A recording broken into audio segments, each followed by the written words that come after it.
नमस्कार, आप सभी का स्वागत है शब्द उत्सव के इस डिजिटल प्लेटफॉर्म पर।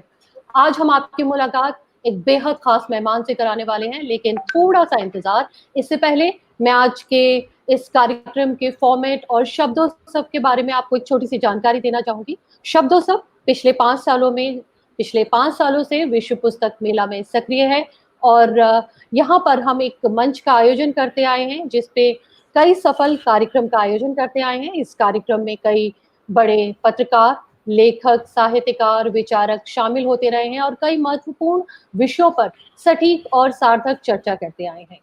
कोरोना काल के चलते शब्दोत्सव डिजिटल प्लेटफॉर्म के माध्यम से आप सबसे जुड़ रहा है। पिछले 2 महीनों से हम कई महत्वपूर्ण विषयों पर बातचीत कर रहे हैं और कई बड़े कलाकारों से आपकी मुलाकात भी करा रहे हैं। इस फॉर्मेट के दौरान हमारे खास मेहमान हमसे जुड़ेंगे और साथ ही कुछ लोग भी जुड़ेंगे जो उनसे सवाल कर सकते हैं, बातचीत कर सकते हैं और चाहे तो कुछ फरमाइश भी कर सकते हैं। और आज के इस कार्यक्रम का संचालन करने के लिए मैं पूजा पुनेठा और मेरे साथ मौजूद हैं मेरे को-होस्ट राहुल चौधरी। राहुल, स्वागत है आपका। धन्यवाद पूजा। राहुल अभी के तक बारे में शब्दोत्सव का जी राहुल। शब्दोत्सव के इस विशेष आयोजन में आप सभी का हार्दिक स्वागत है। अभी तक एक छोटा सा परिचय पूजा ने यहाँ पर दिया। पूजा, उनकी खिलती हुई आवाज को मुझे लगता है कि देखकर आपको लग गया होगा कि वो एक प्रस्तोता है, एक बहुत बेहतरीन प्रस्तोता है, रेडियो जॉकी है, कंटेंट राइटर है। और मैंने आज ही कहीं पर उनके बारे में, उनकी कविताओं के बारे में पढ़ा कि वो बहुत खूबसूरत कविताएं लिखती हैं। तो आज की शाम में आपका भी स्वागत है Puja. Thank you so much. और राहुल के बारे में भी मैं आपको बताना चाहूंगी, राहुल खुद भी बहुत खूबसूरत लिखते हैं, एक लेखक हैं, सामाजिक कार्यकर्ता हैं और शब्द उत्सव के इस मंच के साथ एक लंबे समय से जुड़ते रहे हैं और यहाँ के कार्यक्रमों का बेहद खूबसूरती और सफल तरीके से संचालन भी करते आए हैं। मुझे लगता है राहुल, लोगों में उत्सुकता बढ़ रही है। आज के खास मेहमान से मिलने के लिए बहुत सारे लोग जुड़ चुके हैं। क्यों ना इस कार्यक्रम की शुरुआत की जाए, बिल्कुल। उनका परिचय कराया जाए, उनसे मुलाकात कराई जाए। मैं कहता हूँ कि हजारों लाखों नहीं बल्कि करोड़ों दिलों की धड़कन। और अगर मैं गलत नहीं कह रहा तो ये बिल्कुल भी अतिशयोक्ति नहीं है कि लोक संगीत को घरों से निकालकर दुनिया भर के मंचों तक पहुंचाने का काम जिस प्रतिभा ने किया, मैं हमेशा उनके लिए एक बात कहता हूं कि इस दौर में भी जज्बात लिए फिरती हैं, पागल है दिल साथ लिए फिरती हैं, आंखों में उनकी आंसू है मीरा के और होठों पे ये सुकरात लिए फिरती हैं। भारत के प्रांत जिस लोक में बसते हैं उसकी सबसे मुखर आवाज, भारत जिसमें प्रतिबिंबित होता है उस खान पान में, उस रहन सहन में, उस सबसे ज्यादा जिसके भीतर झलकता है, ऐसी मालिनी अवस्थी जी हमारे बीच होती हैं, पद्मश्री से सम्मानित। और इस समय देश में लोक की एक बहुत बड़ी आवाज, और केवल के अपने संगीत के लिए नहीं बल्कि अपनी मुखरता के लिए, अपने प्रखर विचारों के लिए, अपने सामाजिक सारोकारों के लिए जिन्हें जाना जाता है, ऐसी मालिनी अवस्थी जी हमारे बीच में है। हम उनका हार्दिक स्वागत करते हैं। पूजा, स्वागत है मालिनी जी आपका। बहुत बहुत धन्यवाद, बहुत बहुत आभार पूजा आपका, राहुल आपका और शब्दोत्सव का, अनिल जी का, सभी का बहुत बहुत आभार जिन्होंने आज मुझे अवसर दिया आप सब लोगों से इस त्रासदी, कोरोना की त्रासदी के समय आपसे जुड़ने का।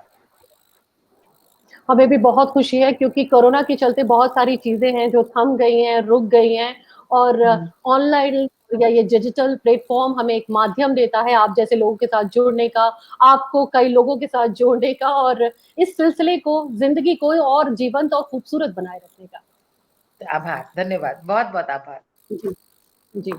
मालिनी जी, जैसे कि हम सब जानते हैं आप बेहद सक्रिय हैं हर चीज में और कोरोना काल के चलते चीजें रुकी हैं, मंचों का आयोजन रुका है, बहुत सारी तो फिर इस दौरान आप अपनी सक्रियता, अपनी जो क्रिएटिविटी है उसको कैसे मेंटेन करती हैं? क्या चल रहा है आजकल? ये बात शायद सुनने में बहुत अजीब लगेगी, लेकिन मुझे कोई बहुत फर्क नहीं लगा सिवाय है कि यात्राएं नहीं हुई उतनी। मुझ बहुत यात्राएं करती थी और यात्राओं में ही जीवन व्यतीत हो रहा था। लेकिन मुझे लगता है जो सक्रिय है और जो चिंतन करता है अपने जीवन पथ को लेकर के, अपने से इतर भी देखने और सोचने को जिसके पास बहुत कुछ है, ऐसा व्यक्ति निष्क्रिय कभी बैठ नहीं सकता। और जी कोरोना से जो उपजा एक अवसाद है, एक आशापन है और असहायता है, उसी से कहीं ना कहीं जोड़ करके मैंने अपने आप को बहुत सक्रिय कर लिया। सबसे पहले तो जिस दिन लॉकडाउन हुआ उस दिन ही मैंने एक गाना बनाया था, वो गाना बड़ा पॉपुलर हुआ था। दरअसल प्रधानमंत्री जी ने भी उस गाने को ट्वीट किया था। फिर मैंने उसी दिन सोचा कि हर व्यक्ति एक जैसा नहीं होता और हो सकता है कि मुझ में दृढ़ता है, दूसरे में ना हो। और ये सोच करके मैंने रोज फेसबुक पे लाइव आने का एक संकल्प लिया। 51 दिन तक अनवरत ये श्रृंखला चलती रही, जिसमें जीवन से जुड़े, समाज से जुड़े अलग अलग विषयों पे हम रोज चर्चा करते थे। जिस दिन लॉकडाउन हटा टेम्पररी अपॉइंटमेंट, तब मैंने उस दिन से विदा ली। और इस बीच में आपको आश्चर्य होगा, 4 गाने मैंने रिलीज भी कर दिए हैं। 2 तो कोरोना पे थे, एक हमारे प्रवासी भाई उनकी संकट को देखकर उपजा हुआ था, और 2 और गीत, एक देवी गीत और एक पिता को समर्पित चलिए। किया था मैंने, जो हमारे निराई में गाया जाता है। तो मुझसे पूछे तो 4 गाने कोरोना काल में मैंने प्रोड्यूस किए हैं और बहुत सारी महफिलें, बहुत सारे वेबिनार। तो मुझसे पूछिए तो मुझे लगता है कि बड़ा ठोस, बड़ा सक्रिय, बड़ा जीवन, तो बड़ा विचारमय समय मेरा तो बीता। सिवाय इसकी यात्राएं कम हुई, वो मिस करती हूँ बस। दीदी, मैं थोड़ा-सा पीछे आपको लेके जाना चाहूँगा। हाँ, यात्रा जहाँ से शुरू होती है, आपने राहत खान साहब से सीखा है, आपने जी, विदुषी गिरिजा देवी तक का एक बड़ा सफ़र आपका रहा है, राहत खान से लेकर और वहाँ तक। बिल्कुल। लोक संगीत क्यों? शास्त्रीय क्यों नहीं? पूरी तरह से। मुझे बहुत आश्चर्य क्या होता है क्या जब क्या वजह? सबसे पहले सब यही पूछते हैं। और क्या क्या मुझे लगता वजह? है वजह तो राहुल बहुत बाद में समझ में आती है। उस समय वजह नहीं समझ में आती, उस समय तो बस एक घोड़ा होता है ना, जिसके कि एकदम कान पे पट्टी बंधी रहती है आंखों पे, उसे बस अपना लक्ष्य दिखता है। वजह तो बहुत बाद में, जैसे आप जैसे लोग जब सवाल पूछते हैं तो मैं इवैल्यूएट करती हूँ कि क्या कारण रहा होगा, तब वजह दिखती है। उस समय तो सिर्फ एक लग रहा था, घोड़े घोड़े की तरह बस दौड़ते जाना है, एक रास्ता जी दिखाई दे रहा था। और उस रास्ते में मुझे कहीं ना कहीं लग रहा था कि हम संगीत अपने गुरुओं से हमने सीखा है, लेकिन संगीत में जो सीखा है उसको लेके बहुत लोग दौड़ रहे हैं। मेरा हृदय, मेरा चित्त आकर्षित होता था कि मैं भारतीयता को लेकर के ये सबसे उपेक्षित, खारिज कर दी गई जो हमारी दादी नानी की चीजें हैं, इसका जो सौंदर्य है, उसको सामने लाऊं। और वो बहुत बड़ी चुनौती थी। उस समय तो मैंने ये भी नहीं सोचा था कि ये सफर कितना आगे जाएगा, इसमें सफलता मिलेगी कि नहीं। लेकिन इसमें जितने रास्ते में चुनौतियां मिलती चली गई, इस रास्ते में जितना लोग विरोध करते चले गए, इस रास्ते में जितनी आलोचनाएं मिलती चली गई, और जितना लोग संदेह करते गए, और जितना मैं इस तरह की बातें सुनती थी कि शास्त्रीय संगीत सीखा आपने और उसके बाद कहाँ लोक संगीत पर आप आ गए, तो मुझे वो इस इंसान की सोच को देख के लगता था कि इसने तो अ, जीवन अभी देखा ही नहीं, इसने संगीत समझा ही नहीं, इसने परंपरा क्या भारत को नहीं जाना। शास्त्रीय संगीत को यहाँ, लोक संगीत को यहाँ रखने की जो एक परायापन, सौतेलापन था, समाज से लेके देश, संगीतज्ञों सबके हृदय में, उसने मुझे और दृढ़ कर दिया कि नहीं भैया, ये तो गाना बजाने नहीं, ये तो शुरुआत सोच बदलने से हो। और सोच बदलने के काम में सब कुछ होता चला गया, सब कुछ होता चला गया। राहुल, यहाँ पे मैं आपकी बात पे कहना चाहूंगी कि मुझे लगता है, आज मैं कह सकती हूँ कि गुरुओं की शिक्षा, जिनका आपने नाम लिया, शुजात साहब, राहत साहब, हमारी अप्पा जी, गिरजा देवी जी, गुरु जी, गुरु की शिक्षा का सबसे बड़ा उद्देश्य भी यही है कि वो आपको चलना सिखाता है, वो सारे रास्ते दिखा देता है, रास्ता आपको चुनना है। हमारे यहाँ तो बहुत पुरानी मिसाल है लकीर की फकीर। कोई गुरु नहीं चाहता आप लकीर की फकीर हो, लेकिन रस्तों के मुहाने तक ये गलियां है, ये तरीका है, ऐसे जाना है, वो दिखाता है, फिर आप पर छोड़ता है आप क्या रास्ता चुनते हैं। और मैंने जो रास्ता चुना वो मेरे किसी गुरु का नहीं था। मैंने रास्ता चुना उस भारतीय परंपरा का जो हमारी दादी नानी में, किसानों में, श्रमिकों में, खेतीहरों में, पेड़ियों में, बंजारों में, बेटियों बहु बेटियों के गानों में, चकिया के पीसने के गानों में, वो गाने जो तैर रहे थे। बस मुझे लगा कि समय इतनी तेजी से बदल रहा है, भारत बदल रहा है, भारत इंडिया बन रहा है, तो भारत बना रहे, मुझे लग रहा है कि किसी ने अपने आप किसी को अप्रोच करना पड़ेगा। ऑन है किसी का, मुझे लग रहा है जहां से वॉइस आ रही है बहुत ज्यादा, ऑडियो किसी का एक का, आई थिंक कई लोग यदि हैं पैनल में तो तब मुझे लगा कि ये इंडिया बनने की कोशिश में कहीं हम भारतीयता तो नहीं भूल रहे। और उसका सबसे सशक्त माध्यम मुझे लगा कि लोकगीत है, इन पर चर्चा होनी चाहिए, इनको देखने की दृष्टि बदलनी चाहिए। और उस समय मुझे बिल्कुल फिक्र नहीं थी लोग क्या कहेंगे, मुझे क्या कहें, खारिज किए जाने के सुनने की आदत पड़ चुकी। मुझे राहुल आश्चर्य होता है, और पूजा आप तो स्त्री हैं, मुझे कई लोग कहते हैं आप बड़ी हिम्मती हैं, तो मैं हंसती हूँ क्योंकि मुझे लगता है कि मैं कहाँ से शुरू करूं अपनी कहानी। मैंने बहुत कुछ सुना है, और वो जो एक मानसिक कहना चाहिए एक यात्रा होती है हर कलाकार की, जब वो तय कर लेता है कि अब कोई कुछ भी कहे हमें इसी रास्ते पे चलना, और उस कोई कुछ में आपके परिवार के लोग भी शामिल हैं, उसमें आपके प्रशंसक भी शामिल हैं जिनकी आप कद्र करते हैं, आपके श्रोता शामिल हैं, पत्रकार शामिल हैं, आलोचक तो हमेशा से शामिल हैं, कभी कभी आपके गुरु भी शामिल, लेकिन आप सबको सम्मान देते हुए एक रास्ता नया गढ़ते हैं। और वो रास्ता मेरा नया नहीं था, बहुत पुराना रास्ता था। बस मुझे लगा उस रास्ते पे लोग चल नहीं रहे हैं, वो पगडंडी फिर दिखानी, बस इतनी सी बात। बिल्कुल। माली जी, मैं पूजा अगले सवाल की तरफ जाए उससे पहले सावन का महीना है, हम एक अच्छा कार्यक्रम शुरू करने में चाह रहा था कि आपके कजरी अगर गुनगुना दे तो फिर एक अच्छी शुरुआत हो सकती है। कितना बिल्कुल सुंदर राहुल, पूजा कुछ कह रही है, क्या कह रही है? अरे जी सच में राहुल ने मेरे मुंह की बात छीन ली। मैं यही कह रही जी थी कि पूजा। इतने खूबसूरत कार्यक्रम की शुरुआत आपकी खूबसूरत आवाज और सावन के किसी खूबसूरत गीत से हो जाए तो बस मजा ही आ जाए। दो चीजें सुनाती हूँ, दो दो पंक्ति। एक चित्र वो है जहां पर बिल्कुल सर। बेटी मायके आना चाहती है, कोई बुलाने वाला नहीं, और माँ से कहती है भाई को भेज दो, बाबा को भेज दो।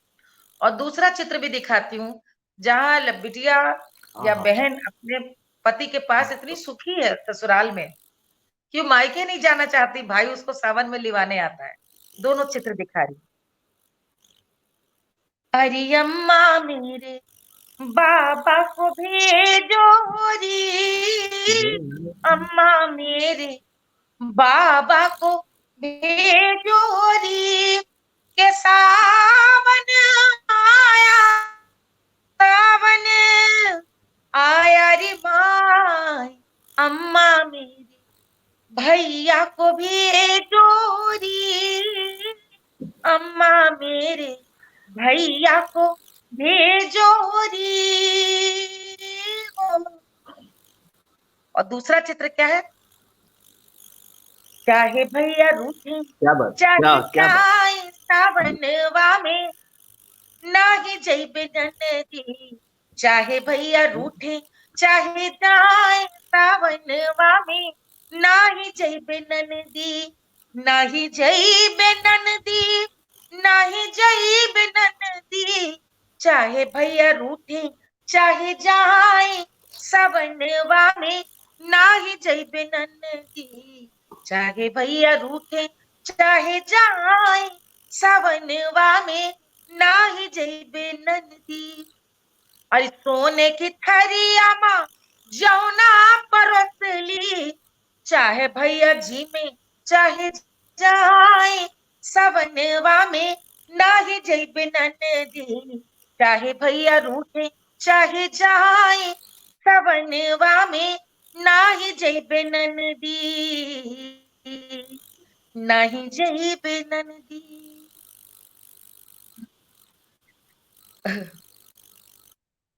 क्या बात है, क्या बात है दीदी।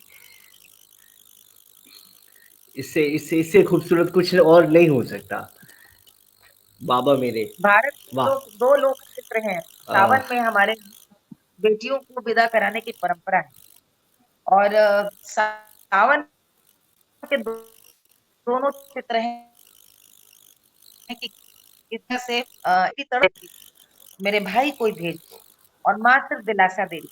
और दूसरे चित्र में है कि बहन इतनी सुखी है कि भाई जी विदा कराने आई कैसे, तो मैंने सोने की थाली में मैं जौना परोसूंगी, अच्छे से खिलाकर विदा करूंगी, लेकिन अपनी ननद जी, सबसे अच्छी सहेली से कह रही है विदा करो। कि भैया क्या चाहे आज बात। रुके, चाहे चले जाएं, मैं आज सावनवा में मायके नहीं जाऊंगी। तो ये ईश्वर करे सारी, मैं भी एक माँ हूँ, सारी माँ यही जी, मनाती हैं कि उनकी बेटियां अपने ससुराल में इतनी सुखी रहें कि मायके आने का जी ना। मैं कुछ ना करे। बहुत खूबसूरत था। मन तो कर रहा है कि बस सुनते ही चले जाएं, लेकिन हमारे साथ कोई जुड़ चुकी है, पश्यंती, डॉक्टर पश्यंती शुक्ला। वो स्वागत है पश्यंती पश्यंती कैसी आपका। हो? दीदी कैसी हैं आप? बढ़िया, सब ये बढ़िया। तो तुम्हें बधाई, PhD हो गई तुम्हारी। हाँ, फाइनली 7 साल के बाद मौका आ हाँ, गया। हमारी हमारी तरफ से भी बधाई हो कृष्ण जी को। Thank you so much, thank you Rahul, thank you Puja. दीदी थैंक यू आपने तो सो मच इतना अच्छा पश्यंती। गा अभी दिया ना, मतलब मैं तो खो गई थी अभी। सडनली जब मेरा नाम लिया तो मुझे रियलाइज हुआ कि हाँ मैं ऑन एयर आ गई।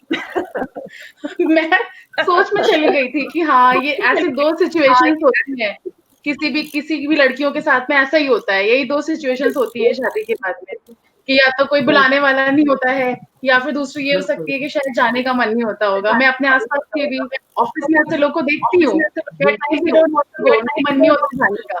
तो हमें लगता है ऐसे कैसे हो सकता है यार कि जाने का मन नहीं है।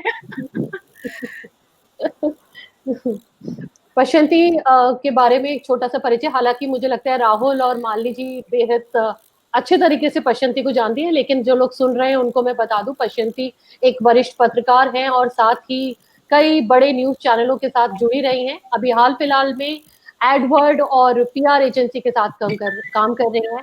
स्वागत है पश्यंती। बताइए आप क्या पूछना चाहती हैं, या आप क्या जानना चाहती हैं।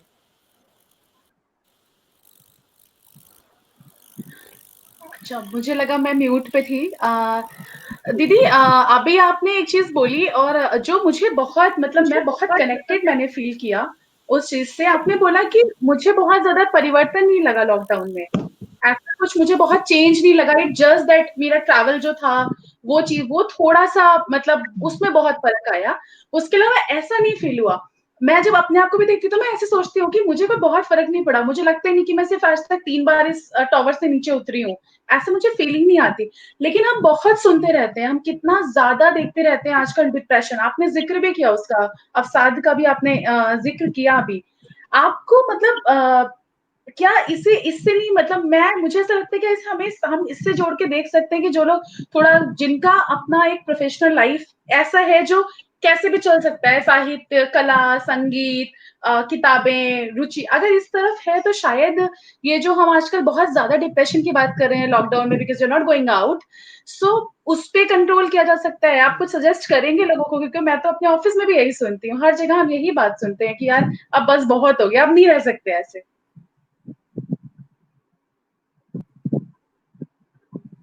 ऐसा सच बात थी कि हम लोग अपनी अ, स्वाभाविकता से बहुत दूर चले गए थे। इस समय कोरोना के टाइम पे जो व्यक्ति जितना स्वाभाविक जीवन जी रहा है, जितना ऑर्गेनिक लाइफस्टाइल के करीब है, वो लॉकडाउन उतना परेशान नहीं करेगा, क्योंकि वो उतना ही अपने आप से करीब है, अपने आप से ईमानदार है, परिवार के करीब है, खुद बना रहा है, खुद खिला रहा है, किसी आडंबर में नहीं है, इसलिए वो सुखी है। हाँ, मनुष्य एक सामाजिक प्राणी है, तो ये निश्चित रूप से न मिलना न मुलाकात हो, दिक्कतें हैं। तुम्हारी बात का एक पक्ष मैं मानती हूँ, कला, संगीत, जिसको भी इनकी रुचि है अध्ययन की जिसको रुचि है, इस समय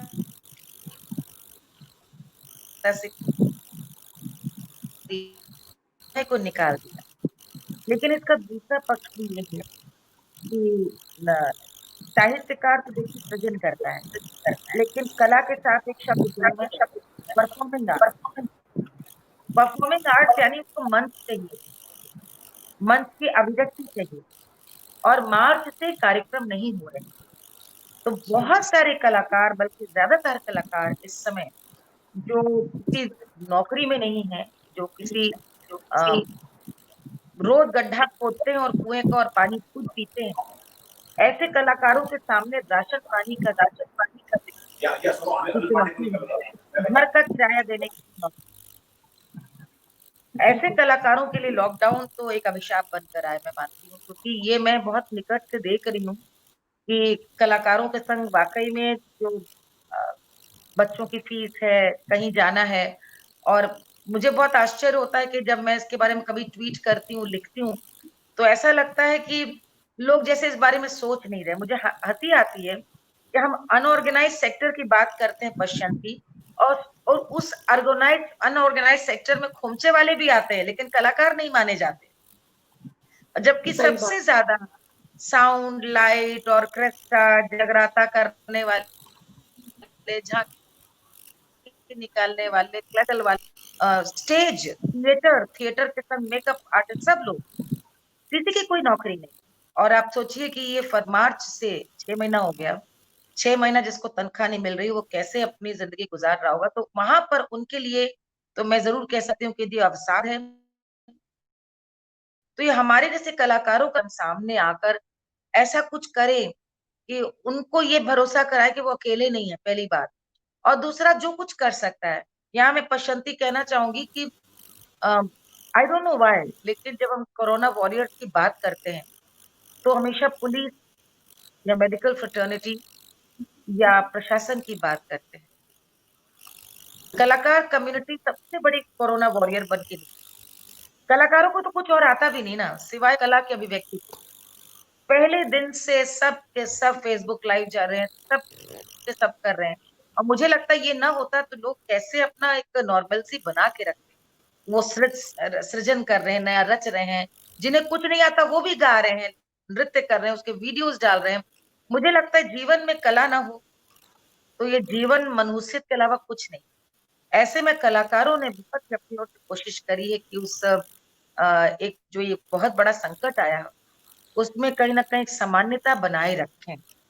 तो उन कलाकारों के लिए मुझे लगता है मेरे जैसे आर्टिस्ट भी कहीं ना कहीं सामने आए हैं कि भाई हम भी हैं, हमें भी चिंता है आपकी। लेकिन हाँ, बहुत सारे लोग जो नौकरी कर रहे हैं, जो स्टूडेंट्स हैं, जिनकी जॉब में फिर से रिज्यूम हो जाएगी, उनके लिए जरूर कहना चाहूंगी कि इससे सुंदर वरदान कोई नहीं आपके जीवन में। यदि आप पढ़ने के शौकीन हैं, यदि आप अच्छा सुनने के शौकीन हैं, तो आप खुद गा सकते हैं, अपने सारे शौक पूरे कर सकते हैं, किताबें पढ़ सकते हैं। और बिल्कुल बड़ा बिल्कुल। शुक्रिया अदा करना चाहिए कि कोरोना कम से कम तकनीक के एक ऐसे दौर में हुआ है जहां पे हम विभिन्न एप्स के जरिए जुड़ सकते हैं। तो आज आप ई बुक्स भी पढ़ सकते हैं। तो यदि आपके पास नहीं है तो भी आपको इंटरनेट, गूगल के जरिए आपको अध्ययन और सुनने का पूरा, तो अवसाद को बहुत कुछ कम करने में सहायक होगा।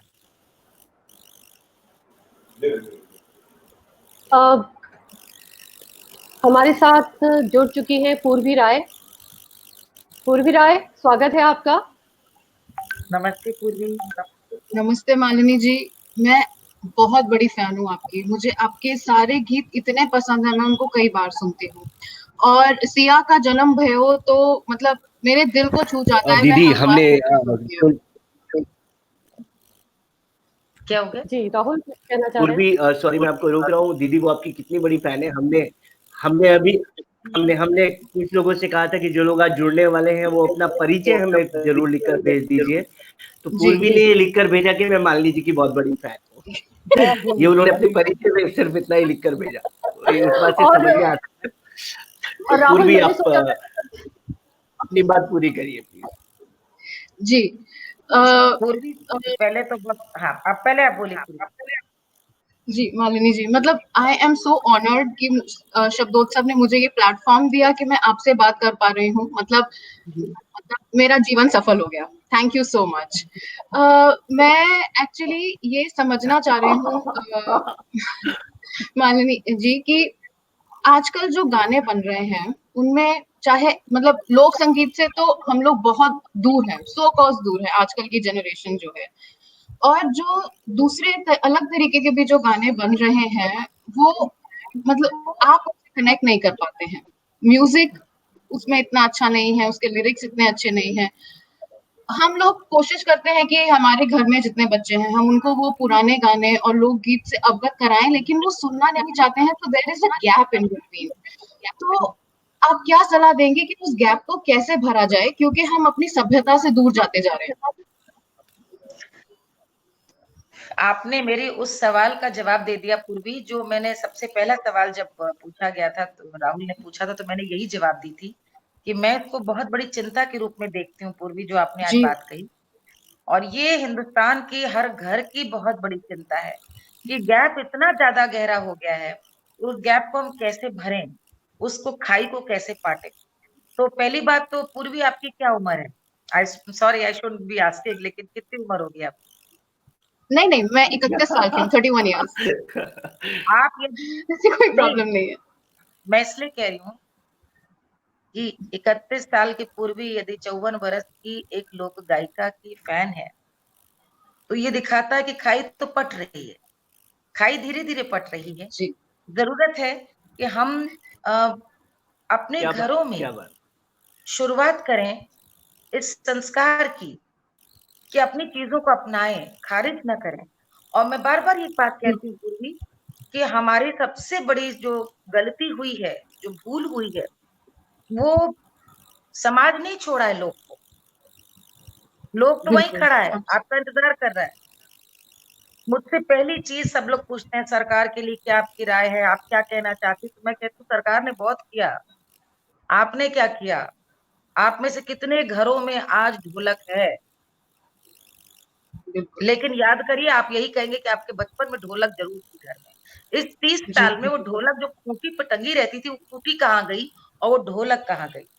और चौथी बात, घरों में जब क्या बात। 80 और 90 के दशक में हिंदुस्तानी परिवारों को शर्म आने लगी कि ढोलक में बैठ के चाची ताई गाने जो गा रही थी, उसने अपने आप को उससे काटना शुरू कर दिया कि भाई ये हम नहीं।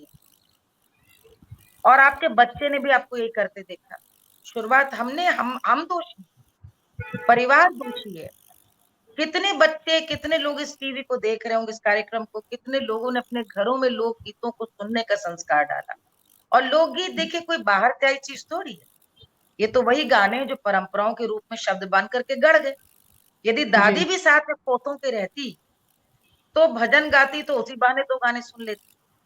बिल्कुल। लेकिन जिस समय बच्चा, एक 6 साल का बच्चा कहता है, ओ दादी this so uncool, please this sound so dated, उस समय कितने माता पिता बच्चे को टोकते हैं और डांटते हैं। ये सिर्फ लोकगीत की बात नहीं है पूर्वी, ये एक कड़ी है जो हमको अपने पूर्वजों से जोड़ती है। हम जब, मुझे अपना, जब भी इंटरव्यू मुझसे पूछते हैं पूर्वी कि पहला गाना क्या था, तो मुझे याद आता मेरी दादी गाती थी, मेरी छोटी सी है नाव, तेरे जादू भरे पाँव, मोहे डर लागे राम, कैसे बिठाऊं अपनी नाव। केवट का गाना दादी रोज गंगा नहाने जाती। फिर जी अपने ताई का गाना याद आता, मेरी माँ पिताजी को उनके लिए कौन सा गाना गाती थी। हमारी ताई जी अपने ताऊ जी को जब उल्हाना देती थी, तो क्या सुनाती थी। संस्कार यही तो है। ये तो बाद में हम लोग ने बाहरों से लोग सुने, पहला तो पाठशाला घर है। तो ये जो आपने कहा खाई कैसे पाटे, इसकी शुरुआत हमको, आपको, जिस समय हम माता पिता बनते हैं, जो गांव में हम अपने संस्कारों, अच्छा अच्छा, सबसे बड़ी बात, इंसान की सबकॉन्शियस क्या होती है, वो सोचता है हम तो अपने बच्चे को पढ़ाने के लिए महानगर में आ गए हैं, गांव में सब बहुत ठीक होगा। जरा आप गांव भी जाकर के देखा है, एक वृक्ष, एक लता की बेल जिसको आप जल डालना भूल जाओ, सूख जाता। आपके अपने पूर्वज, आपके अपने आत्मीय, आपने उनसे संपर्क नहीं रखा, आप शादी ब्याह तक में तो उनको बुलाना नहीं चाहते। लोकगीत, लोक परंपरा, संस्कृति, ये सब पुरातन बहुत सिद्ध करके गढ़ी हमारे पुरखों ने। आप जब अपने बुजुर्गों को ही खारिज कर रहे हैं घर में रख के, लोकगीत कहाँ से आएंगे? ये साथ रहने से आते हैं। तो बच्चों को बड़ों का आदर करना सिखाएं। हर दादी के पास लोक कथाएं, हर दादी के पास, दादा दादी के पास कहानियां हैं, लोकगीत है, किसी भी भाषा के हो। यदि कोई, मान लीजिए अभी राहुल हमारे पश्चिमी उत्तर प्रदेश के हैं, आप कहाँ की हैं? पूर्वी, मेरे ख्याल में पूर्वी उत्तर प्रदेश की या बिहार की होंगी, जहाँ की भी हो, जरूर अलग अलग भाषा में दादी, नानी, चाची, काकी गाने गा सकते हैं। हम बच्चों को प्रोत्साहित करें, वो समय बिताए, कुछ समय गांव में रहें, बुजुर्गों के साथ रहें, ये खाई धीरे धीरे पटती है।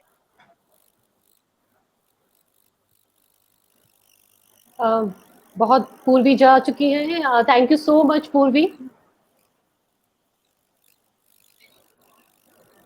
बिल्कुल सही कहा, क्योंकि बड़े लोगों का ये मेन या रोल होता है यहाँ पे, जब वो अपनी भारतीय संस्कृति, अपने रीति रिवाजों से अपने बच्चों को रूबरू कराते हैं, तो धीरे धीरे वो संस्कार, वो प्रेम भाव उनके दिलों में भी आता है और वो अपनी लोकगीत, अपनी परंपराओं से जुड़ते हैं। हमारे साथ जुड़ चुके हैं मोहन जोशी जी। मोहन जोशी जी, आपका स्वागत है। नमस्कार। मालिनी जी को भी प्रणाम, नमस्कार। और राहुल मोहन जी, जोशी, पूजा जी, बहुत बहुत शुक्रिया। जी, मालिनी जी, मेरे मोहन एक जोशी अनुरोध है। मोहन जी, सॉरी, बोलिए बोलिए पूजा जी, सॉरी। जी सर, मैं आपका परिचय देना चाह रही थी, मालिनी जी को बताना चाह रही थी कि आप हमारे साथ जुड़े हैं और आप कौन हैं। तो मैं मालिनी जी को बताना चाहती हूँ, मैम ये थिएटर आर्टिस्ट हैं, लेखक हैं, और इन्होंने बताया कि वे कला के प्रति इनका विशेष रुझान है, कला प्रेमी हैं। तो पूछिए सर, आप क्या जानना चाहते हैं? नहीं, मैं कह रहा था, अब मालिनी जी, एक अनुरोध है और एक सवाल है। पहले सवाल पूछ लेता हूँ, फिर अनुरोध करता हूँ। सवाल ये है कि जब आप हम परफॉर्म करते हैं, तो जो लोक गायकी में एक तरह की स्वच्छंदता होती है, साथ साथ गायकी का एक अनुशासन होता है। आप जब परफॉर्म करती हैं, तो इन दोनों का संतुलन, इतना खूबसूरत संतुलन कैसे मिला पाती हैं, ये जरूर बताएं, ताकि जो कलाकार देख रहे हैं उनको भी पता चले। और दूसरा एक मेरा आपसे अनुरोध था, सैया भये लड़कैया मैं क्या करूं, मेरा आपका बहुत पसंदीदा है, अगर आप सुना सके तो।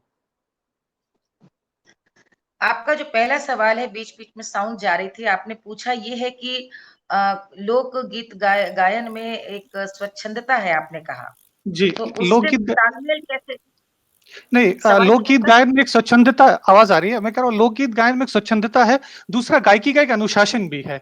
तो आपने बड़े खूबसूरत, गायकी का एक अनुशासन भी होता है, अनुशासन भी होता है, डिसिप्लिन, डिसिप्लिन भी होता है। राइट राइट राइट, हाँ, तो आपने बड़ी खूबसूरती से इन दोनों को बैलेंस किया है। तो जो कलाकार हैं, जो परफॉर्म कर रहे हैं, उनको बताइए कि कैसे इन दोनों का एक खूबसूरत संतुलन मिला के बनाया जा सके, प्रस्तुत किया जा सके। बहुत बहुत पहले तो आभार, बहुत सुंदर सवाल आपने पूछा है। ये जो कला है, इसी को साधने में मेरे जीवन चला गया है, जो आपने बात पूछी है। क्योंकि मुझे मालूम है कि लोकगीत यदि उसमें हमने बंधन बांध दिए, तो लोकगीत है ही नहीं। पहली बात, भाव तो वह टूटने के लिए बने हैं ना, कि भाव और वो भावनाएं वो टूटती हैं। पानी बरसता है, तो वो हमारा तो धर्म और फर्ज ये है कि हम ऑडियंस को भुला दें कि ऑडिटोरियम की पहली रो में बैठा है। हम तो आपको वहीं पहुंचाएंगे जब आपको काले मेघ दिख रहे हो आसमान, वो बिना टूटे नहीं नजर आते। टूटने के बाद ये याद आना कि 1.5 घंटा हो गया, अब 2 गाने के बाद खत्म करना है, और कितना गाना है और 15 मिनट बचा है। ये एक बहुत, मैं कहूंगी, बड़े परिश्रम के बाद, बड़ी साधना के बाद बनता है। एक चीज मैंने जरूर लेकिन ध्यान रखी कि दूसरी चीज हो ना हो, पहली चीज जरूर, यानी कि स्वच्छंदता अवश्य हो। गीत, आप अभिनेता हैं, अभिनय, हर गीत के शब्द और उसकी विषय कथानक जो उस गीत का है, वो अपने आप गीत को प्रेरित कर देता है कि भाई हमें गाना है। उल्हाना है तो उसमें नखरा है, वो अपने आप आ जाता है। अब उसमें कई बार चीजें समझानी पड़ती हैं, कई बार ऑडियंस को मैं साथ में नचा लेती हूँ, गवा लेती हूँ, उन्हें साथ में शामिल कर लेती हूँ। कई बार यदि मान लीजिए मैंने जैसे सीता जी का सोहर गाया और यदि छोटी बच्ची मिल गई बेटी तो मैं उसको गोदी में उठा लेती हूँ, गोदी में उठा के नाचने लगती हूँ। एक दो बार इसमें बड़ी दिक्कतें भी हुई हैं। आपको मैं बताऊं, मेरा बीच में फ्रोजन शोल्डर हो गया था 5-6 साल पहले। एक हुआ फिर दोनों हो गए, दोनों हाथों में फ्रोजन शोल्डर। स्थिति ये थी जो ऑडियंस नहीं जानती और कभी किसी को पता नहीं कि मुझे बाल तक अपने बनाने में मेरे हाथ नहीं उठते थे। हुआ यूं था कि 5-6 साल मैंने माइक जो अपने आप इस तरह पकड़ा और इतनी यात्रा की कि अकेले एयरपोर्ट से सूटकेस उतारने और ट्रॉली में से दोनों हाथ जा ऐसे में कार्यक्रम, और कार्यक्रम में मैं तो बह जाती हूँ। तो मैंने जैसे गाया अ, हरि मिथिला मगन हुइया सिया को जन्म भयो। तो सीता जी का जन्म का शुगन मना रही थी और बस मुझे लगा कि मैं इसको क्या करूं। छोटी सी बच्ची लाल रंग का स्वेटर पहने जाड़े में माँ के गोद में थी। बस मैं पास गई और मैंने ऑडियंस से पूछा कि किसको किसको गर्व है कि उसकी बिटिया, उसके घर बेटी ने जन्म लिया। तो एक आदमी ने हाथ उठाया और उसकी पत्नी के गोदी में लाल रंग का स्वेटर पहने थी। मैं बस गई और मैंने उसको उठा लिया। उठाते ही मुझे लगा कि वो मेरे दोनों हाथ टूट जाएंगे क्योंकि इतना दर्द था। और मैं उसको उठा करके मंच की ओर चली गई और मैं एक हाथ से माइक, एक हाथ से उसको उठाया, बच्ची भारी थी, और मैं गोल गोल घूमती रही, बच्चे को लेकर नाचती रही और वापस पहुंच करके मैंने बच्चे को संभाल के दिया भी। तो वो पीड़ा भी नहीं महसूस हुई उस समय, लेकिन क्योंकि गीत की मांग थी और मेरा मन ये लगा कि नहीं, इस समय तो ये बात कहने का इससे सुंदर कोई तरीका ही नहीं। वहां पर मैं बंधन तोड़ती हूँ और मुझे लगता है लोक का अर्थ ये है कि जन से जब तक बात न जोड़ी जाए तो किस बात का लोग की। तो पहली बात जो आपने कही, मैं तारतम्य कैसे बैठाती हूँ, तो कई बार ये होता है get carried out, I just get carried out. दूसरा मैं आपको एक और छोटा सा उदाहरण बताऊंगी क्योंकि ये सब मैंने कभी नहीं कहा। मेरा फ्रैक्चर हुआ था 2 साल पहले और मेरा कार्यक्रम हुआ लखनऊ में, एक बहुत बड़ा कार्यक्रम था। और मैंने जब उस कार्यक्रम में किया तो मुझे एक ही चिंता थी, ये तो पता था गा लूंगी कि मैं गोल गोल चक्कर ले पाऊंगी कि नहीं, क्योंकि मैं हमेशा जब कार्यक्रम का फिनाले करती हूँ तो करीब 25, 50, 100 चक्कर लगाती हूँ। तो मैं मंच पे दिन में गई देखने 1:30-2 बजे और फ्रैक्चर का प्लास्टर निकले हुए करीब 1 महीने हुए। तो मैं स्टिक लेके चल रही थी, आप सोचिए। और वहां पे जो स्टेज बना था इस तरह का बना था कि हमने अपनी सुविधा अनुसार एक कुआं बनवा दिया था, एक तालाब की हम वहां बैठ के डालेंगे, चीटिंग विद ऑडियंस, लोगों को नहीं पता चलेगा कि मेरे को पैरों में दिक्कत है। उस कार्यक्रम को देखने मेरे पति, बच्चे सब आए थे कि मम्मी का पैर के फ्रैक्चर के बाद इतना बड़ा प्रोग्राम। मैं जब दिन में गई तो मैंने ऐसे करके पैर अपना मंच पे रखा कि मुझे कितना वजन ले रहा है।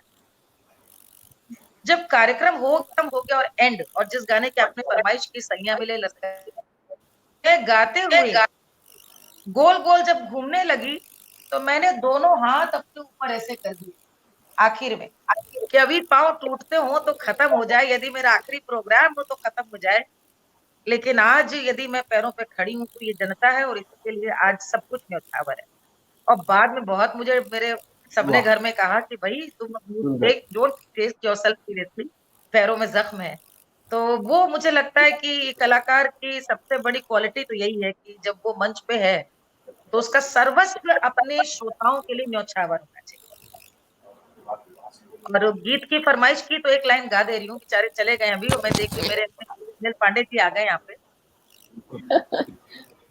हरी सैया मिले लड़ी सैया मैं का करूं, सैया मिले लड़ी सैया मैं का करूं, 12 बरस की मैं ब्याह के आई, सैया चले पैया मैं का करूं, सैया मिले लड़ी सैया मैं का करूं हो।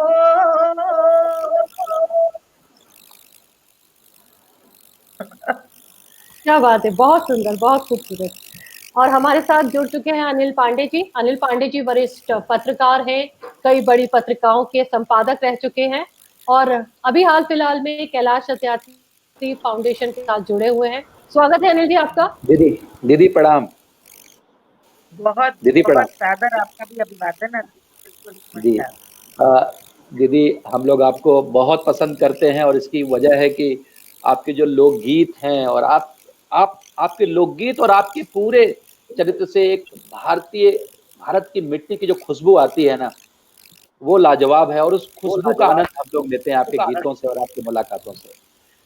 दीदी, मेरा एक सवाल है और सवाल ये है कि जैसे हम लोग देखते हैं कि जो साहित्य और कला जगत है, उसमें विचारों को लेके बड़ी खेमेबंदी है और खेमेबंदी कई बार हमने एक पत्रकार के नाते देखा है कि वो कई बार किसी को उठा दिया, किसी को पटक दिया और कहा जाने लगा कि एक तो अब गैंगवार की स्थिति आ गई है, साहित्य और कला में गैंगवार।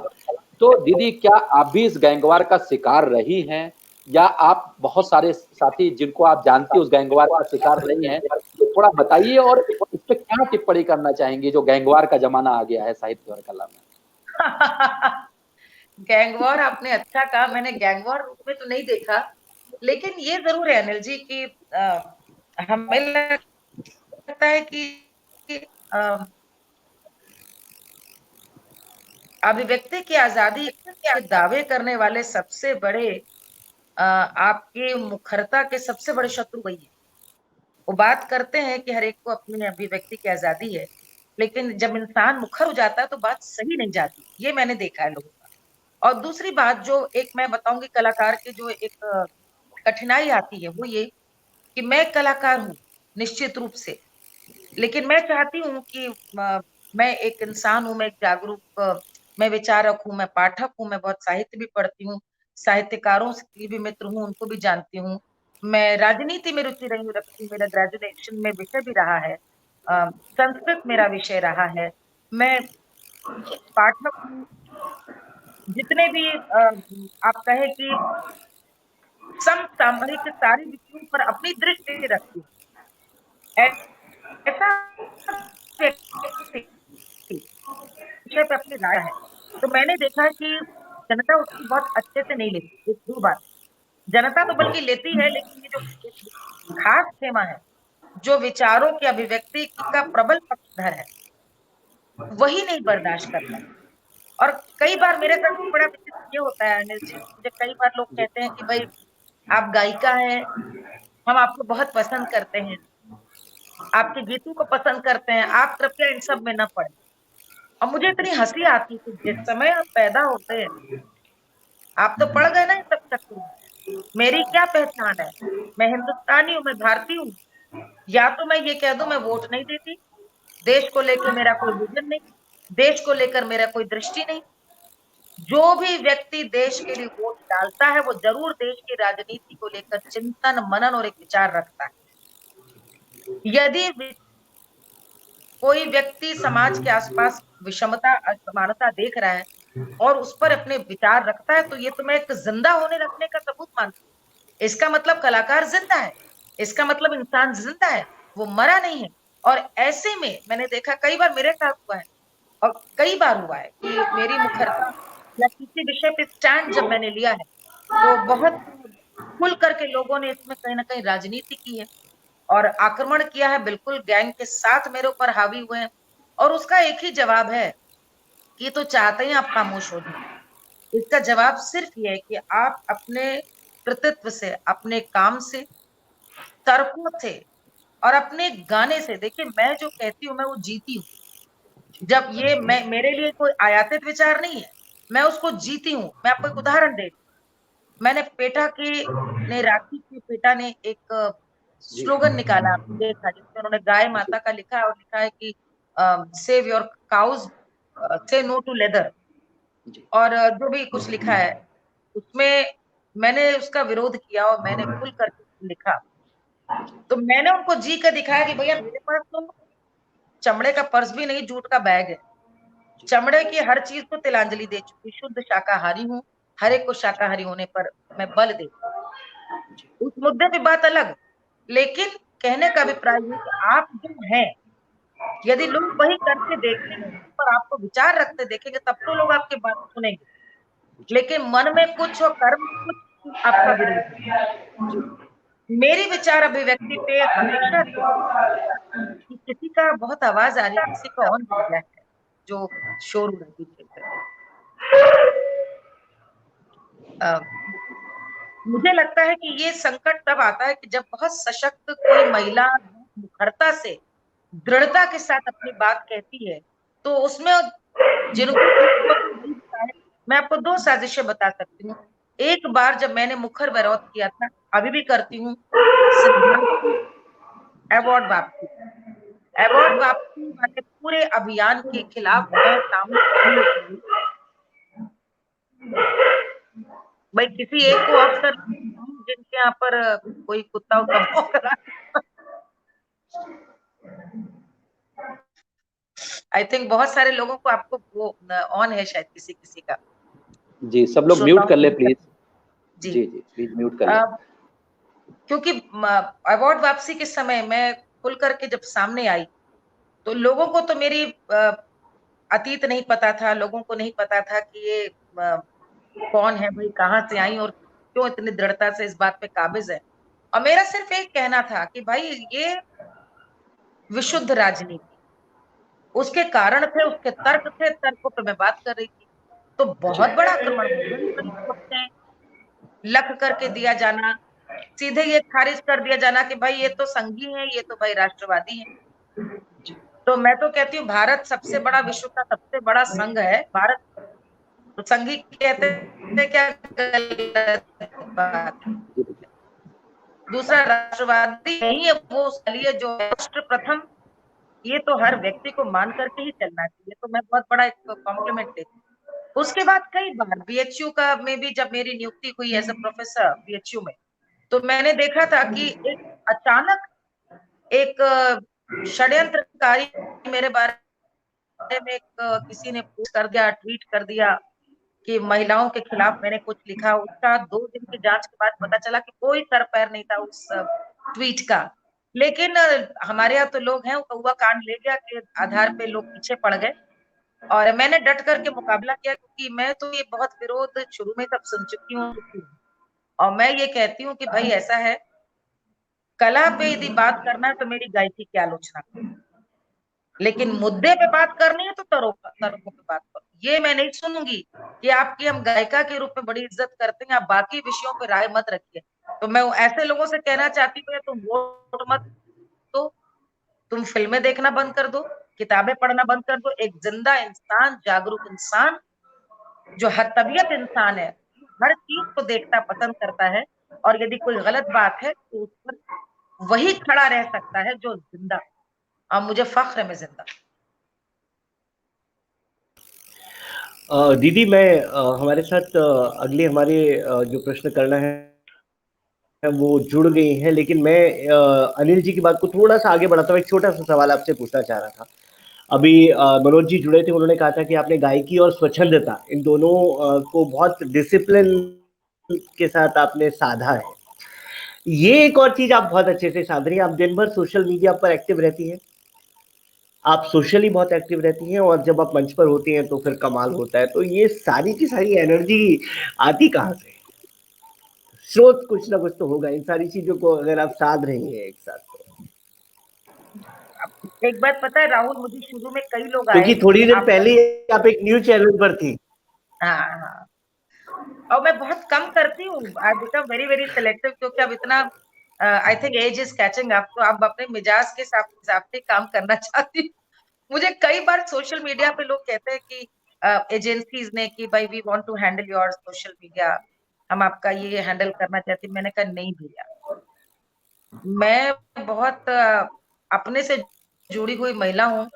होली दिवाली पे ट्वीट करने वाली मैं नहीं हूँ। मुझे जो अच्छा लगता है, जो पसंद है, जो बुरा लगता है, मैं उसके साथ अंत समय में अपनी वाली इंसान के रूप में अपने आप को इवैल्यूएट करना चाहती हूँ। और इसके लिए मुझे लगता है जितना कुछ कर सकूं, फोन तो I think smartphones have made it very easy कि आप सब कुछ खुद ही लिखें, और कुछ सारे मुद्दों पे कहना जरूरी नहीं है। जहां न रुक पाए जरूर कहना भी चाहिए। और मुझे लगता है कि कोई भी व्यक्ति नील जो थोड़ा बहुत दखल रखता है समाज में, जिसको थोड़ा लोग सुनते हैं, जिसकी बात मानते हैं, मुझे लगता है उनको बहुत ईमानदार भी होना चाहिए, और उनको सच कहने से डरना भी नहीं चाहिए। क्योंकि ये जो डर है ना, सच ना कहने का डर, ये समाज बहुत डराता है आपको। तो यदि आप में बहादुरी है यदि आप निडर होकर के एक बात को गलत और सही को सही कहने का हिम्मत रखते, तो क्या पता कि आप कितने लोगों को जगा रहे हैं इस बहाने, आप कितने लोगों की आवाज बन करके आ रहे। तो that is what I do जी बिल्कुल on social media media. Puja.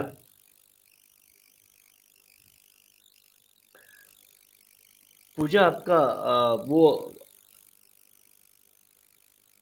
Mute. माफ कीजिएगा, मेरी आवाज आ रही है? बिल्कुल जी। हमारे साथ जुड़ चुकी है विभा सिंह। विभा सिंह वरिष्ठ पत्रकार हैं और लंबे समय तक एनडीटीवी के साथ काम करती रही हैं। वो भी बहुत उत्सुक हैं। कोई फरमाइश, कोई सवाल? क्या विभा जी, स्वागत है जी, आपका। नमस्कार दीदी। नमस्कार दीदी, मैं आपकी बहुत बड़ी फैन हूँ और मैं शुरू से आपको सुनती आ रही हूँ। हमने बातें बहुत करी हैं और आपको सुनने का मौका, गाने का, कजरी, सोहर, ये सब सुनने का मौका कम मिला। और हाल फिलहाल मैंने आपका बाबा निमिया का पेड़ सुना था, जो दिलो दिमाग पर अभी तक छाया हुआ है। तो मैं चाह रही थी कि इसको आप जरूर सुनाएं। इसके अलावा बस एक छोटा सा सवाल मेरा ये था कि हम सोशल मीडिया की बात कर रहे हैं बार बार, और हम देखते हैं कि रातों रात कोई कलाकार जो है पॉपुलर हो जाता है। तो जो वास्तविक जो कलाकार हैं, जो इतनी मेहनत करते हैं, इतनी साधना करते हैं, तो क्या उनके साथ न्याय हो पाता है? माफ कीजिएगा विभा, मुझे लगता है कि कुछ टेक्निकल इश्यूज आए हैं। अभी मालिनी जी हमारे साथ नहीं है।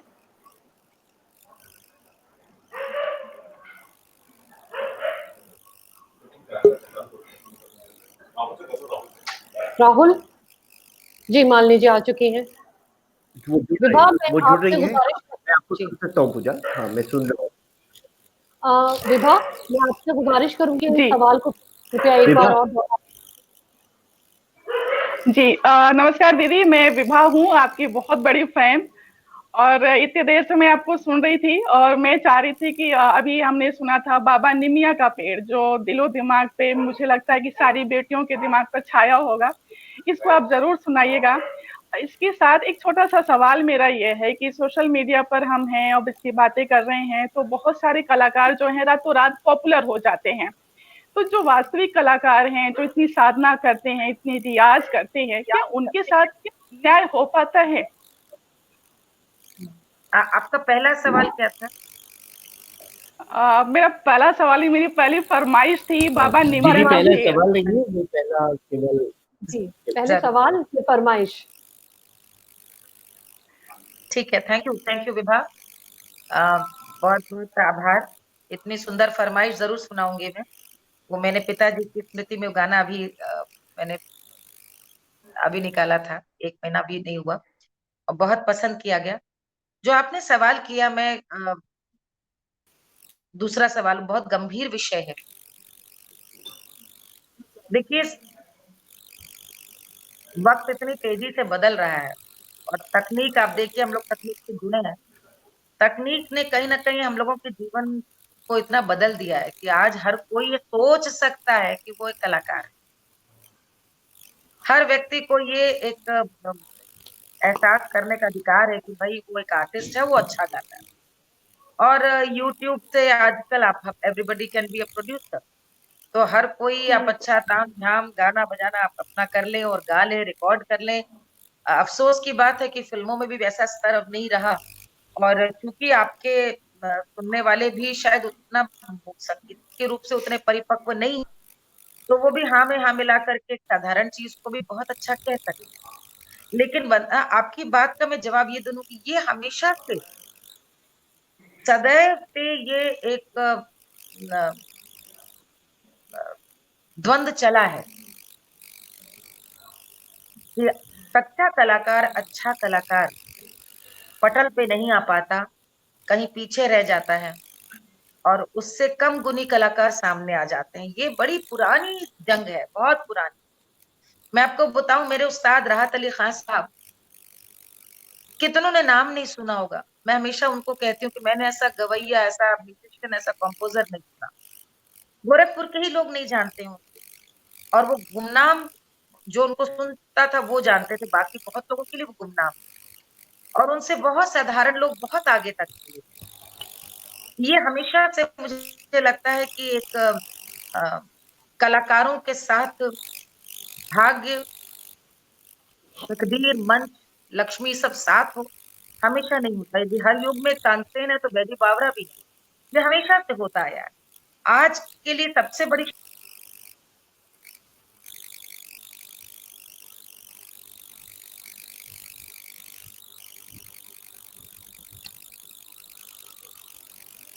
मुझे लगता है तकनीकी मुझे लगता कारणों है कि फिर से शायद जी जी बिल्कुल राहुल, तकनीकी नहीं, मान लीजिए ये फिर से जुड़ रही डिस्ट्रैक्ट हो रहा है बार-बार। ये श्रोताओं के लिए बहुत बड़ी आज चुनौती है कि वो किसको सुने और किसको खारिज करें।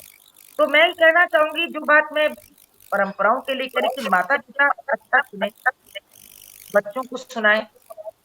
बच्चों को खुद ही हम लोगों ने अपने समय में बचपन में गाने जो सुने हुए हैं, अच्छा सुने।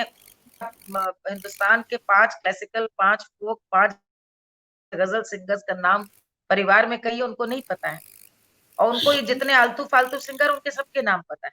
तो दोषी कौन हुआ? माता पिता, परिवार।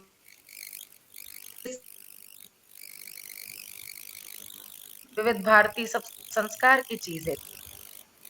लता जी, पंडित भीमसेन जोशी जी, पंडित रवि शंकर जी, बिस्मिल्लाह खान साहब, ये तो हमारे संस्कार की चीज है। सुनते हुए हम लोग बड़े हुए। कितने परिवारों में आज ये सुने जाते हैं। तो ये कहीं ना कहीं मुझे लगता है it's a larger issue which is very serious issue.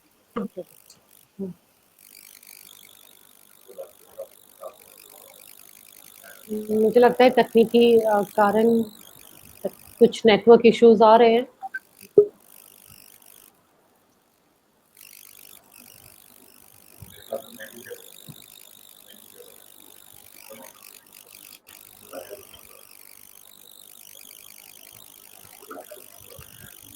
Ma'am आप सुन सकते हैं हमें? दीदी मुझे लगता है कि सवाल का जवाब तो आपने दे दिया, तो शुक्रिया विभा जी, उनकी फरमाइश पे पूरी कर दी। हाँ मैम, वो फरमाइश रह गई है, वो गाना सुनना चाहती है जी।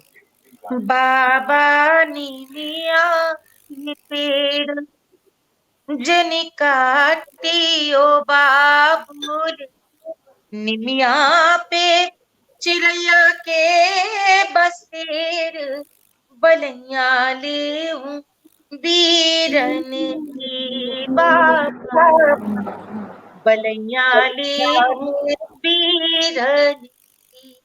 बाबा निमिया के पेड़ जनी काटियो बाबूल, निमिया पे चिड़ैया के बसेर, बलैया ले बीरन की।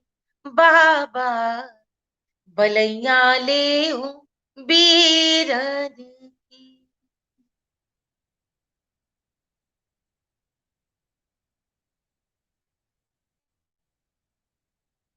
मुझे लगता है म्यूट है माइक। बहुत खूबसूरत। आप जब गाती हैं तो शायद मैं अगला सवाल लेना भूल जाती हूँ, लोग अपने सवाल पूछना भूल जाते हैं, सब शांत हो जाता है, सब बहुत खूबसूरत हो जाता है। और इसके साथ हमारे साथ कौन जुड़ा है? सत्यव्रत त्रिपाठी। स्वागत है सत्यव्रत जी आपका। जी नमस्ते। सत्यव्रत लेखक हैं, कई किताबें इनकी आ चुकी हैं, पॉलिटिकल एनालिस्ट हैं, और सबसे खूबसूरत बात है कि ये नवाबों के शहर यानी लखनऊ से ताल्लुक रखते हैं। स्वागत है सत्यव्रत। नमस्ते नमस्ते जी। मेरा सवाल मल्ली जी से है। आप जैसे जो हमने देखा है लोग, मतलब मेरा घर, मतलब मेरा नेटिव प्लेस अयोध्या है। हेलो, आवाज आ रही है? आवाज आ रही है? सत्यव्रत आपकी आवाज सुन रही है। बोलिए। अब आ रही है आवाज? जी। मेरा सवाल ये है कि जैसे लोकगीत जो होते थे, लोकगीत केवल मनोरंजन भर नहीं होते थे। लोकगीत में बहुत सारी स्थानीय परंपराएं, ज्ञान, विज्ञान, तमाम चीजें आती थी, और साथ साथ तमाम सामाजिक सरोकार, जागरूकता वगैरह भी होते थे। आजादी के समय बहुत सारी चीजें हुई। आज के समय में ऐसा क्या हो रहा है? और मैं चूंकि ये सवाल आपसे है कि आप उन सब में सबसे अगुआ हैं, और सबसे ज्यादा आप काम कर रहे हैं, तो आप इनको बचाने के लिए, इनको आगे लाने के लिए क्या कर रहे हैं? बहुत बहुत आभार। यही जो आपने बात कही, आपने मेरी बात का आधा जवाब दे दिया। मैं सबसे यही कहती हूँ कि लोकगीत मनोरंजन के लिए नहीं बने हैं। लोकगीत जीवन पद्धति है। हम क्या थे ये जानना हो तो लोकगीतों से जुड़िए। जब लोकगीत अभी मैंने गाया और मैंने अभी सुनाया आपको, जी, निमिया के पेड़। आवाज आ रही है? जी, अब बिल्कुल बिल्कुल आ रही है, आवाज आ रही है।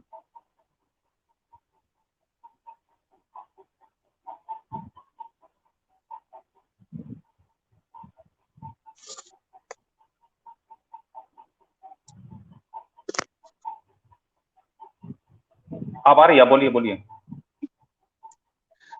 आवाज आ रही है? हाँ बिल्कुल, बोलिए बोलिए, आप बोलिए। मैं हमेशा ये कहती हूँ कि लोकगीत तो जीवन पद्धति की चीजें हैं। ये मनोरंजन के लिए नहीं बने, जैसा कि आज मान लिया गया है। और उससे भी दुखद पक्ष ये है कि जब आपको यकीन नहीं आएगा, मैंने कितने गाने मना किए हैं। जब मुंबई में जाकर के आपको प्रोड्यूसर डायरेक्टर बुलाते हैं और आइटम सॉन्ग के रूप में लोकगीत अवध का या भोजपुरी बिहार और उत्तर प्रदेश का गीत चाहते हैं, और आपको अपना और उनका दोनों का सर पीटने का जी चाहता है कि अभी आपको मैंने जो गाना सुनाया, अभी गाया मैंने, बाबा निमिया के पेड़ जनी काटियो बाबा निमिया पे चिरैया का बसेर। अब ये हमारे यहाँ वैसे तो निराई का गाना है। निराई यानी कि आप जानते ही हैं, लेकिन बाकियों को बता रही, जब धान की रोपाई हो जाती है तो रोपाई के बाद निराई होती है, यानी खरपतवार जो लग जाती है, स्त्रियां उसको पानी भरे खेतों में उतारती हैं। बड़ा महीन काम होता है, झुंड में करती हूँ, गाना गाती हुई करती हूँ। उस गीत में एक स्त्री का ये कहना कि बाबा नीम के पेड़ को मत काटना, उसमें चिड़ियों का बसेरा है। आज कोरोना काल में हम बता रहे हैं कि आप नीम कौड़ी खाइए, नीम के पेड़ की छाल से घमौरी हो तो नहाइए। तो ये सबसे बड़ी बात ये कि गीतों में तो अपने आप पूरी ज्ञान परंपरा दी।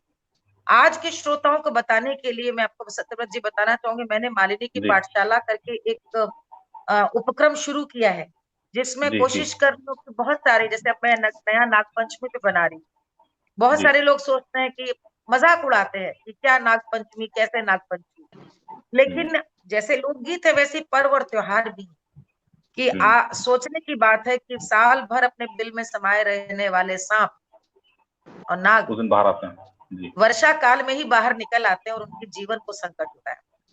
तो पूर्वज उनको बचाने के लिए एक पर्व का भी सृजन कर देते हैं कि कोई मारेगा नहीं, उल्टे उनको दूध पिलाएं, घर देहरी पे भी लीपें। अच्छा, सर्पों के बाहर निकलने से घर में भी आने का और काटने का भी एक संकट है। तो भी हमारे पूर्वज किस प्रकार से वसुधैव कुटुंबकम, सबको सम्मान देते हुए आगे चले। मैं तो यही बातें करती हूँ। और इस तरह की दृष्टि रखने वाले लोग जब तक नहीं आएंगे संगीत के क्षेत्र में या लेखन के क्षेत्र में, तो गाने गाने रह जाएंगे। आजकल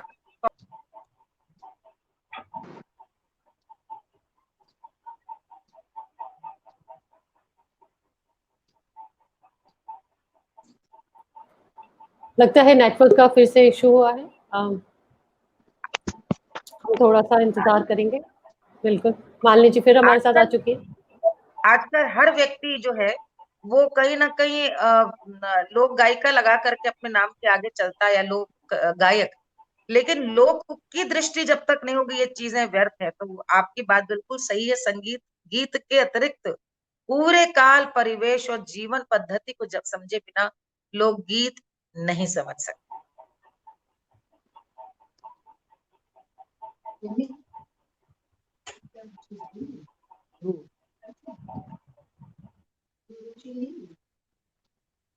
जी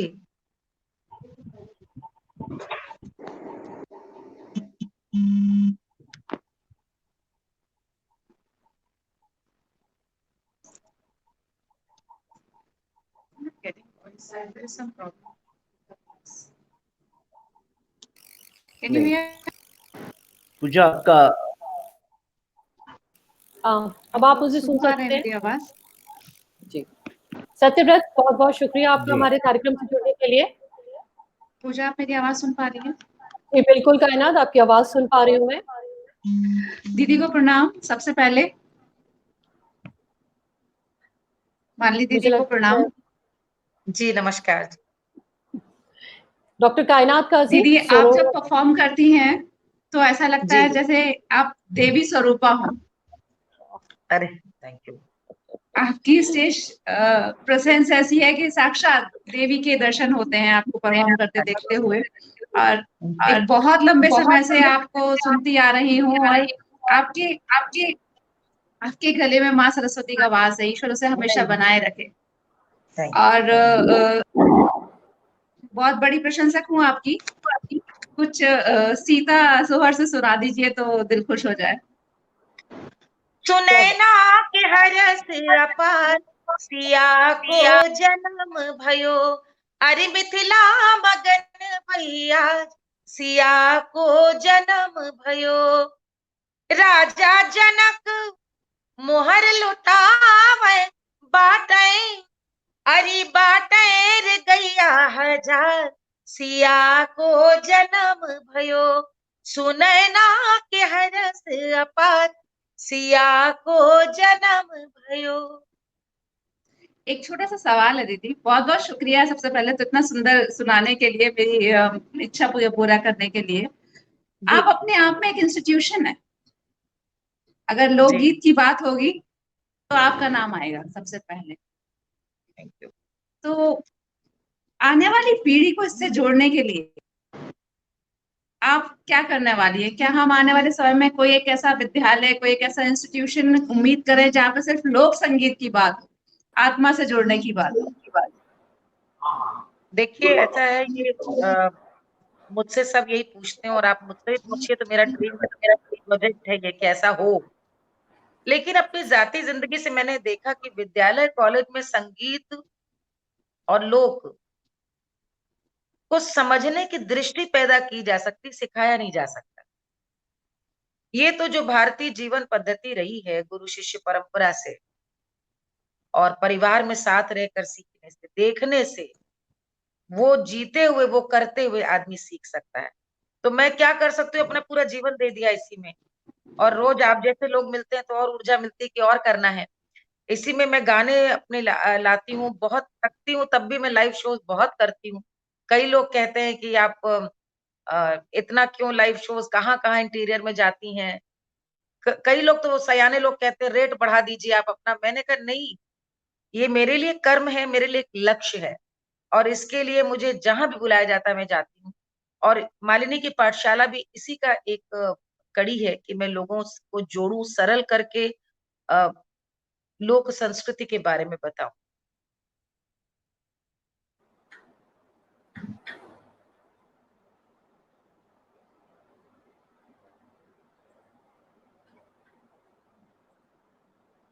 राहुल हमारे साथ नहीं है, लगता है कुछ नेटवर्क का इशू आ गया है। मैम सवाल बहुत सारे आ रहे हैं, लेकिन चूंकि समय हो चुका है और आप जिस खूबसूरती के साथ, जिस प्यार के साथ, जिस अपनाहियत के साथ सवालों के जवाब दे रही हैं, लोग तो लगातार सवाल ही पूछे जा रहे हैं, लेकिन चूंकि समय का ख्याल रखते हुए और आपकी समय की कीमत को भी समझते हुए हम इस कार्यक्रम को यहीं पे खत्म करेंगे। आपका बहुत बहुत धन्यवाद, और इस आशा के साथ कि आप जो लोक गीतों को, भारतीय संस्कृति को आगे बढ़ाने के लिए, राहुल आप जो भारतीय लोक संस्कृति और लोकगीतों को आगे बढ़ाने के लिए निरंतर प्रयास कर रही हैं, वो जरूर सफल हो। भारतीय लोकगीत जनमानस तक पहुंचे। मुझे लगता है कि फिर से कुछ नेटवर्क इशू हुआ है, और हमारे साथ जुड़े हुए सभी दर्शकों, सभी सुनने वालों का बहुत बहुत शुक्रिया। आज का कार्यक्रम आप सब लोगों को बहुत पसंद आया होगा, और जल्द ही एक नए कलाकार के साथ, एक नए प्रोग्राम में और एक नए उत्साह के साथ हम फिर से जुड़ेंगे। राहुल मेरे साथ आ चुके हैं।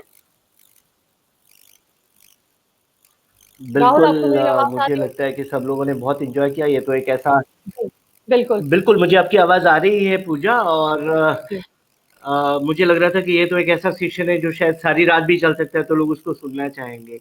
मालिनी जी के साथ हमेशा कभी भी कितनी बातें की जा सकती है, उनके पास ज्ञान का अथाह भंडार है। मुझे लगता है कि सभी लोगों ने इसको बहुत एंजॉय किया होगा, बहुत कुछ सीखा भी होगा, और शब्द उत्सव का ये एक बहुत शानदार एक आयोजन है, एक बहुत शानदार पहल है और आगे भी इस कड़ी में बहुत सारे लोगों को हम आपको सुनने को मौका मिलेगा। तो आप सभी का जुड़ने का बहुत बहुत शुक्रिया, बहुत बहुत धन्यवाद और धन्यवाद पूजा Thank you आपका so much. मेरे साथ में। थैंक यू राहुल, आपका भी बहुत बहुत धन्यवाद। जल्दी हम फिर से मिलेंगे अगले इतवार को एक नए कार्यक्रम के साथ। तब तक के लिए धन्यवाद, शुक्रिया। धन्यवाद।